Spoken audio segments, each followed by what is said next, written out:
packing Argentina style. Alright, a little bit of alcohol there. So here we go. We are staying at the Mine Hotel Boutique here in Argentina. Having a great time. Sorry, let me close this door. And here is the Minimal Packing, Buenos Aires, Argentina. As you guys know, clothing on one side and fun electronic stuff on the other. So let's go through and start over here. Now this was about a 10-day trip that we had here in Buenos Aires, Argentina. And let's get started. This is our itinerary, Patagonia 2017. You guys know I started one of these in Iceland, and it was really helpful because it keeps track of all the stuff that you're doing, all the things that you've paid, the places you're staying, the car, everything. And given that these places can be remote, like El Chaltén and El Calafate, you want to have printouts of things. So this is our itinerary. And then this is our stuff that we use to keep warm while hiking. So we have our outdoor research Sunrunners gloves with the fingers exposed so I can have access to the camera buttons and all that. Then we have an Arc'teryx hat, very thin, lightweight, warm. Arc'teryx ear covers, because my ears get really cold at these high winds here. And also the Arc'teryx balaclava for the neck to keep you warm. So these three and the gloves were in the side pocket of my pants at all times when hiking and doing Patagonia stuff, and they were perfect. Alright, so there you go. On this corner we have our hygienic stuff, toothbrush, germ killer, and a bunch of other stuff in there, deodorant, etc. This is the pack that I use, is the 30-liter Peak Design. Amazing pack, guys. You just go look up a review on this, but my experience with this was amazing. Everything you're going to see either I was wearing or fit into this bag. Look at these compartments. These compartments can actually flip up on the sides to give you more space, more compartmentalization. Really, really awesome pack. Everything I did was with this bag. Waterproof, so in Patagonia we got caught in the rain one time, no problem. I spilled some kind of orange juice on this, no problem. Whatever, it took it. Awesome. And the sides close up like this. Anyways, go look up a review on this bag. Amazing bag. Alright, next, let me get this out of the way here. Next we have long sleeve Nike running shirt with the thumb holes in it. Really comfortable, lightweight for hiking, easy to multi-layer right away. Patagonia underwear is the only Patagonia thing that I own that I brought to Patagonia is a Patagonia underwear. And actually Patagonia is not even from here. So anyways, soccer support jersey. This is my Argentina soccer support jersey. While we were here, there was an Argentina versus Chile game, really heated game, so I was in the bar giving support to the locals. Then we have our Arc'teryx short sleeve shirt, and moving on. You've seen these before in South Africa, in Europe, wherever. Machu Picchu, the North Face, convertible pants. I actually have them converted right now. These are the lower part of the legs because it's been hot here in Buenos Aires, and so I've been using them as shorts. So pants, 2 pairs of hiking socks, and then we also have the Nike running shorts that I would use as to sleep at night or in the pool or for running. So there you go. Next we have these. You've seen these before. These are the very, very thin sandals, the Fit Kicks, super thin. You can actually use these to walk around. I'd wear these to dinner because the only other pair of shoes that I brought is this. And these were for hiking and for everything else, and they're just heavy to walk around in the street at night for dinner. So I would just wear these nice black casual little slipper things. And then the Arc'teryx belt, you've seen that one before. The Arc'teryx hoodie that you've seen before as well, with a built-in balaclava into the hoodie. So there you go. Now this is another, the shell, rain shell type thing. It's an Arc'teryx. You'll notice the size is an XXL TTG, and obviously I'm not that big of a guy to fit into this, but it was on super sale, 500% off, and I actually make good use of this because when I'm wearing all the gear that you're going to see over here around my waist, etc., this is big enough that I can just cover, like a cape around all the stuff around my waist, zip it up, and all the stuff I'm carrying is protected. Perfect. All right, so let's recap real quick. We have the quick keeping warm stuff, the itinerary, the pack, the hygienic stuff, the Nike running shirt, soccer support jersey, one regular shirt, Patagonia underwear, Nike shorts, 2 pairs of hiking socks, pants, slippers, shoes, belt, Arc'teryx hoodie, Arc'teryx shell, and all the stuff I was wearing fit into this baggie here. So the clothing I wasn't wearing rolled up tightly, fit into here. Perfect. Here are my Oakley's tinfoil sunglasses, which the back of it, I lost a little plastic footy here, and these are old now and scratched, so it's time to see new glasses on my next minimal video. So that's that. Here we go, the fun stuff. There it is. Now, keep in mind, guys, I tried making this trip as minimal as possible. And I have found ways through this travel to make things even more minimal, so we'll talk about that. So in here, I have a Perry Ellis Portfolio hygienic bag that I use to pack all the drone equipment. So in here, you actually see, well, a couple of extra propellers that I put into this little top zipper, and then I sewed in some leather compartments because the drone would sit right in here, the battery would sit here, then I would cover that, put 2 more batteries, put the controller, cover that, and then zip it up, and it fit perfectly in here. So this is what I brought in here. I have my Mavic Pro, 2, 3, 4 batteries, the regular plug outlet, and this thing that fell on the floor was the converter. The one you need for Buenos Aires, Argentina is this one. The one with the angled and the straight one. That's the one you need. It has an actual name, but I can't remember what it is right. I think it's E, adapter E or something like that. So then we have the 4 battery chargers, so I can just rip these guys up, juice them up real quick all at once. Then we have the Mavic controller, and I was using this cable to go to my phone with a little adapter for the iPhone.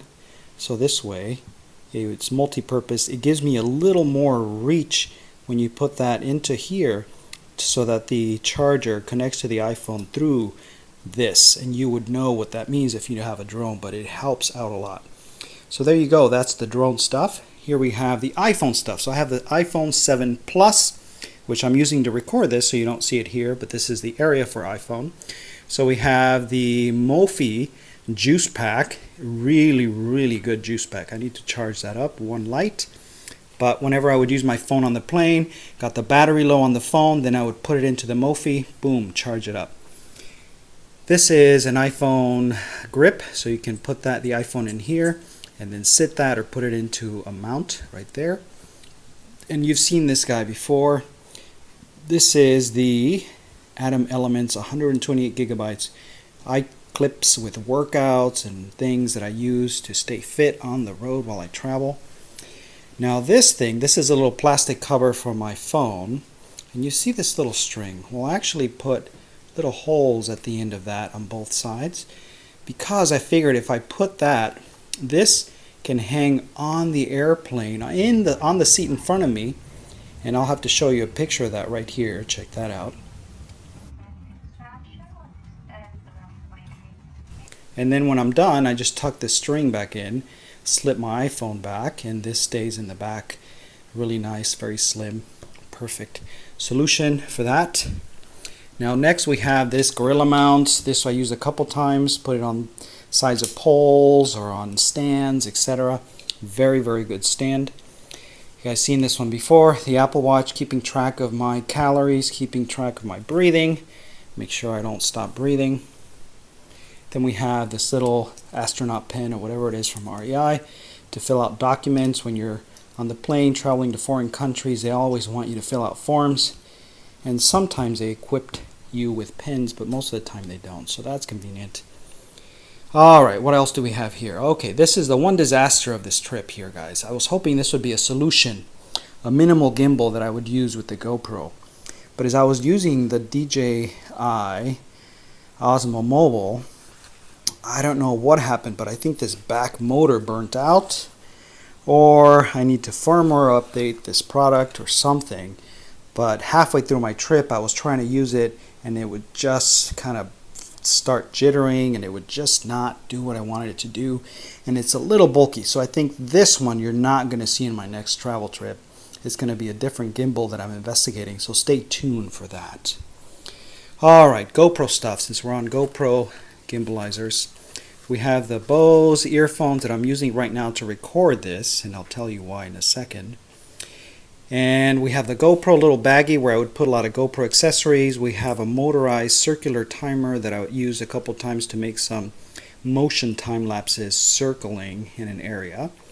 A little grip on the bottom. This is flexible metal. It'll grab onto stuff. It'll stay fixed, whatever you want. A little filter for the GoPro. I think this is an ND8 filter. And then we have just a glass protector on the GoPro right now. This is a Hero 4. Perfect little camera. An extra battery for the GoPro. The 5 to 8 hour camera that I use, extra battery that you just mount on the back of that GoPro, and it gives you ability to do super extended time lapses. All right, now this is a dream come true. This camera, the A7R2, it has been perfect for recording everything. That most of the footage you're going to see is from that. With this lens, the 24-70 FE4, it gives you an ability to zoom in, to zoom out, get tight, get long, whatever you want. And on top of that, I brought this 1.8 50mm lens, and they both, between those two, I am set. The only other things is the GoPro and my iPhone. So 4 cameras really: Sony A7R2, GoPro, the drone, and the the iPhone 7 Plus. Between those 4 cameras are awesome. All right, here you go. This is a filter I was putting in front of this lens, and this is a Heliopan Digital ES67. It's a rotating filter, so you can rotate the front of this to give you either more density through the glass or less. All right, and I have one of those similar lens filters right in front of this one too, to give me that ability to adapt to whatever I'm recording. The A7R2, 2 batteries here plus the one that's in there, so that's 3 batteries. As far as memory, I did not bring a laptop or anything else to transfer footage. I'll do that when I get home. This way I can make my travels very minimal. And these are the cards that I use for the Sony. So there's one in there, and these are all 128 gigabytes, 150 megabytes per second cards, so fast and big. So I already filled up 2, and I'm on my 3rd one. I brought 4 total. So I'm gonna make it. Guys. Even though I'm not skimping on any video, I'm getting all the video that I want. I'm doing time lapses on that. I'm doing videos, zoom-ins, walkthroughs, and 4 128 gigabyte cards seem to do the trick. Now for the GoPro, this is the little case, the little cards.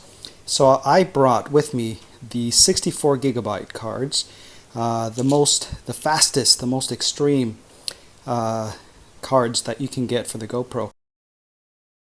Because I did bring 6 cards. One of these is in the drone, one of these is in the GoPro, 2 of these are used, and 2 of those are blank. So 6 cards, did a good job. I'm going to make it through on 6 cards. There you go. What else? This little thing here. This is a sleeve from Peak Design. The same people that make that bag over there make all kinds of cameras, accessories. So this is a little sleeve that I'll show you here in this picture that goes onto the camera, and when it's raining, to protect the camera, and you can still expose the camera when you need to and take your footage. This was very helpful when we went to the glacier Perito Moreno, and it was raining, so I had to put that on the camera, and it still gave me access, and I was able to shoot cool stuff. Alright, next we have this little baggie here. It's pretty empty. There's nothing in it. Very compact. This is where a lot of the accessories, the cables, came and lived in here. Alright, what else do we have in here? We have our passport with a fancy leather cover that I made for this. That's that. Now we have the wall outlet that I thought I would be able to use, but you know what, guys? This does not work here, this type of outlet. These two little prongs don't work here. I saw a video where somebody said these would work, but for some reason these are thicker than I would have expected. When I tried putting it into a wall adapter that had this, into a wall plug that seemed to accept these were too fat. It didn't really go in the wall, so I don't know what's going on. This was the only thing that I shouldn't have brought, and I didn't want to say that this trip, but I did. Alright, so now here we go. This is my charging station here. So I have this Fotive product here that lets you plug it into a wall with the adapter. And the adapter I was using was that one that you saw over there. So I would plug this into the wall with that adapter. Then this would give me 1, 2, 3, 4, 5, 6 USB ports. Now this is my current mess here. I tried to tighten all these wires, make it neat, but the more I tried, the more I began to say this is the Medusa charging station, because it looks like a bunch of snakes just all in random. So this is going to get improved in my next video, guys, so stay tuned. My next minimal traveling video, this should not be the case. This works, but it's too messy. Look at it. It adapts to all the things I need. The iPhone, the micro USB, the regular USB, the Apple Watch, but it's too much for me. I can't do that. Then I have this. This is a charger that went with these two Sony A7R2 batteries. They go in there to charge that. Then I have these two little external batteries that came in super handy. They're all fully charged right now, two of those. They charge things when I'm sleeping, when I'm traveling, when I need that extra little bit of juice. Especially when you're hiking for hours taking footage, sometimes you need a little bit of juice to your electronic items. Now this Rode microphone, I normally record this audio that I'm doing right now with this, but when I plugged it in this time with the adapter for the iPhone, it didn't recognize it. It didn't let me record audio. So this I tried using, but I didn't work. I don't know what's going on. Maybe Rode needs to do an update, or the iPhone needs to do an update. Somebody needs to figure this out. But right now I'm using the Bose noise cancellation earphones, which have a microphone to record this audio. So something's working out. Alright, next is money and passports. So I have my minimal wallet here. Then I have American dollars and the exchange over to the Argentinian peso. And that's it, guys. So that's pretty much everything that I brought on this trip. The drone, the clothing, the backpack, the gloves, hygiene, everything is here. One last thing I want to share with you guys is we went to a street market over in La Boca here in Buenos Aires. And we saw an artist. This is his name right here. And I have never seen this type of art before. Essentially, he takes watches apart, and you can see in here, he takes watches apart and he makes these art things that have the watch items in there. Let me try to focus that. And he makes, this is a mountain with stars, a shooting comet at there, and this is the one that really got my attention. Some kind of a fairy of sorts with stars and wings. Really, really amazing. I don't think I'm going to keep this necklace. It's just a rubber tube. But I've never seen that, and I thought I'd give him a thumbs up on that one because those are cool. Anyways, guys, so that's it. Coming to you from the Mine Hotel Boutique here in Buenos Aires. Let me go back to drinking my Malbec wine. And you guys have a good day.